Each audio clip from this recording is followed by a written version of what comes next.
खुर्रम दस्तगीर साहब, एक जो आप लोगों की तरफ से मुज़ाकरात की पेशकश हुई, इस पे जो जवाब आया बैरिस्टर गौहर खान साहब का, वो कहते हैं इस तरह तो नहीं पेशकश होती मुज़ाकरात की। एक, आप हमें एहतजाज नहीं करते, जलसा नहीं करने देते, हमारे लोगों पे कल भी इतने घरों पे रेड्स हुए हैं और हम जरताज गुल साहिबा की भी फुटेज देख रहे थे, उनके तो घर पे पुलिस पहुंची हुई थी। एक तरफ ये सूरत हाल है कि जो पार्लिमानी उनके लीडर्स हैं उनके घरों के ऊपर पुलिस जा रही है, रेड्स हो रहे हैं, कोई एहतजाज जलसा आप करने नहीं देते, और दूसरी तरफ मुज़ाकरात की बात करते हैं। तो ये उनका शिकवा तो काफ़ी हद तक जायज़ लगता है कि आप लोग स्टिल ऐसा लग रहा है कि उनको कोई सख्त हैंडेडली जो है उनसे निपटा जा रहा है। जी, बजट इजलास के दौरान उन्होंने 20 दिन एहतजाज किया बिला रोक टोक पार्लियामान के अंदर। तो पार्लियामान की बात तो नहीं कर जो जलसा वगैरह करना भी तो जमहूरी हक है ना, आप लोगों ने भी तो किए हैं पीटीआई की हुकूमत में। बिल्कुल हक है और वो हक उनको मिलेगा, लेकिन जब तक उनकी तरफ से, देखिए, हम रोजाना धमकियां सुनते हैं। जो उनके सबसे जिम्मेदार शख्स हैं इस वक्त, जिसके पास खैबर पख्तूनख्वा की वजारत आला है, वो हर रोज तशद्दुद की धमकियां देते हैं। और वो सबसे मोतबर बात है, मैं बड़े अदब से कहूंगा कि गौहर साहब अपनी जगह पर मौजूद हैं, वो पार्लियामान के रुकन हैं, लेकिन जो सबसे जिम्मेदार आदमी है, जिसके पास करोड़ों पाकिस्तानी मर्द व ख़वातीन की जिम्मेदारी है उनकी गवर्नेंस की, वो जब रोजाना धमकियां देगा, तो जब तक तहरीक इंसाफ की तरफ से उनकी गुफ्तगू में से तशद्दुद नहीं निकलता बाहर। और जिस तरह आपने देखा है, जलसों में तो सारे लीडर्स ऐसी गुफ्तगू करते हैं, ये कौन सी ऐसी बड़ी बात है, हमेशा होती है वो सब। जलसों में तो जाहिर है अपने कारकुन होते हैं सामने, आप जोशे खिताबत में तो मैं यही कहते रहते हैं। नहीं, उन्होंने, देखिए, मेरी अर्ज है कि फिर इसका मतलब है कि जलसे कहीं ना कहीं तो हो रहे हैं ना। अब उनकी ये मर्जी है कि कर रहे हैं ना सर, अपने सूबे में कर रहे हैं ना, उनका यही मकसद है कि आपका बस नहीं चलता वहां पे कर रहे हैं ना, जहां आपका बस चल रहा है वहां तो नहीं कर रहे। लेकिन सर ये वो जलसे जरूर कर रहे हैं। वो अडियाला जेल के बाहर खड़े होकर धमकियां दे रहे हैं, वो पार्लियामान के बाहर खड़े होकर, अभी साबिक स्पीकर साहब ने, असद कैसर साहब ने बड़ी धमकियां दी हैं। तो लिहाजा जब तक उनकी तरफ से एक हमें सेंस नहीं आती कि वो एक पुरअमन एहतजाज करना चाहते हैं। देखिए, मौलाना फजलुर रहमान भी हुकूमत की मुखालफत कर रहे हैं, लेकिन उनका रिकॉर्ड ये है, खासतौर पे 2019 में जब उन्होंने मार्च किया, कि उनके पूरे मार्च में आज तक कोई एक पत्ता भी नहीं टूटा। लेकिन तहरीक इंसाफ के मार्चेस में और उनके एहतजाज में उन्होंने सरकारी जमात इस्लामी ने भी जब एहतजाज करने की कॉल दी, जब जमात इस्लामी ने भी एहतजाज की कॉल दी, तो कल उनके साथ भी इसी तरह ही मामला था। कंटेनर्स लगा के खुद ही सारा शहर बंद कर दिया गया और उनके भी कारकुनान गिरफ्तार भी हुए, सब कुछ हुआ।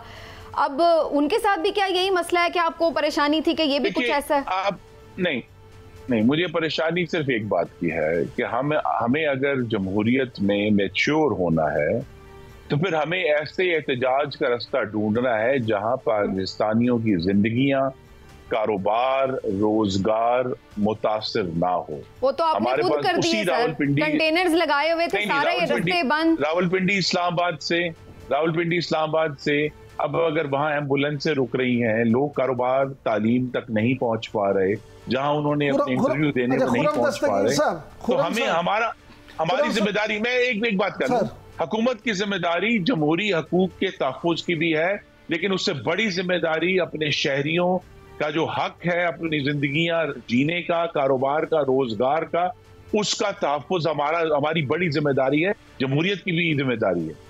अच्छा खुर्रम दस्तगीर साहब, वाकई आपकी जिम्मेदारी तो बड़ी अहम है, लेकिन ये बताएं कि आप आईपीज़ के मामलात को ख़ुद भी समझते हैं।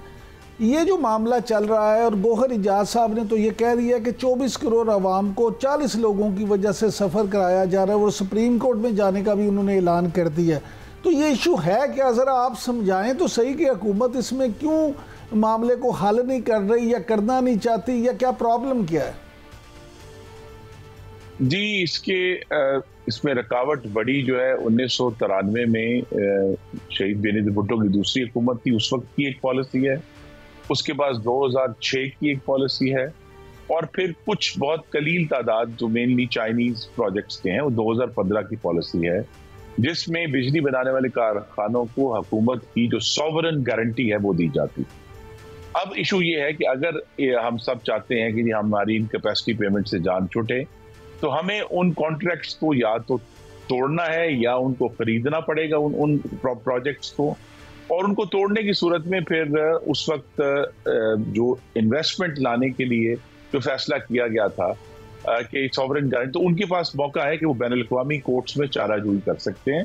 तो असल में बैनुल-अक़वामी अदालतों में चाराजोई, जिसमें अभी हालिया सालों में हमने देखा है कि रेकोडिक के मामले में पाकिस्तान पर $5 अरब का जुर्माना हुआ, जिसको फिर निगोशिएट किया गया। उससे पहले कारके में हमें बहुत बड़ा जुर्माना हुआ अरबों डॉलर का, जिसको निगोशिएट किया गया। तो उस तारीख से बचने के लिए ये इशू है। तो लेकिन खुर्रम दस्तगीर खान साहब, ये तो ये बता रहे हैं कि 80% कारखाने तो ये जो अपने हमारे पाकिस्तानी लोग हैं उनके हैं, और 40 खानदान हैं जिनका ताल्लुक बहुत से या तो डायरेक्टली वो पार्लियामेंट में है या उनके खानदान से ताल्लुक रखते हैं। तो जो पाकिस्तानी हैं उनके साथ हम क्यों नहीं कर सकते मामला तय? जी, वही एग्रीमेंट्स हमारे रास्ते की दीवार है, लेकिन हुकूमत इसको अगर चाहे और इस पर कुछ हमें सोच विचार करके इंशाल्लाह पार्लियामान के जरिए इन एग्रीमेंट्स का कोई हल निकाला जा सकता है कि पाकिस्तान की हुकूमत जो है उसकी जो जिम्मेदारियां हैं उनसे जान बच जाए। दूसरा, हमें गौहर एजाज साहब पूरी बात नहीं बता सके आपको कि ये कैपेसिटी पेमेंट इसलिए दी जाती है कि पाकिस्तान की जो बिजली की तलब है वो सर्दियों में 12,000 मेगावाट है, गर्मियों में 32,000 मेगावाट है। तो वो 20,000 मेगावाट का जो कूलिंग लोड है पंखों का और एयर कंडीशनर्स का, उसको इसलिए कि ताकि वो उन गर्मियों के 2 या 3 महीनों में अवेलेबल हो, बाकी 9 महीने बहुत कम लेवल पर उसकी कैपेसिटी पेमेंट दी कर जाए, ताकि जब गर्मी आए तो हमारे पास ये कैपेसिटी अवेलेबल हो। अब उसका जो हल है वो एक टेक्निकल हल है, उसमें कानून भी इस्तेमाल है, और बजाय सवाए पार्लियामान के हुकूमत आज खुद ये कॉन्ट्रैक्ट नहीं तोड़ सकती। अच्छा खुर्रम दस्तगीर साहब, ये फरमाइएगा कि अभी जिस तरह आपने कहा कि एक टेक्निकल हल है, कुछ लोगों का ये ख्याल है कि IPPs का जो मामला है उसमें फ़र्क जो आपने बयान किया 12,000 और 32,000, ये इसलिए भी फ़र्क ज़्यादा है कि हमारी जो बिजली है उसमें ज़्यादातर हाउस होल्ड हैं कस्टमर। इंडस्ट्री यहाँ पे इतनी तबाह हो चुकी है कि अब कमर्शियल उसका इस्तेमाल बहुत कम है।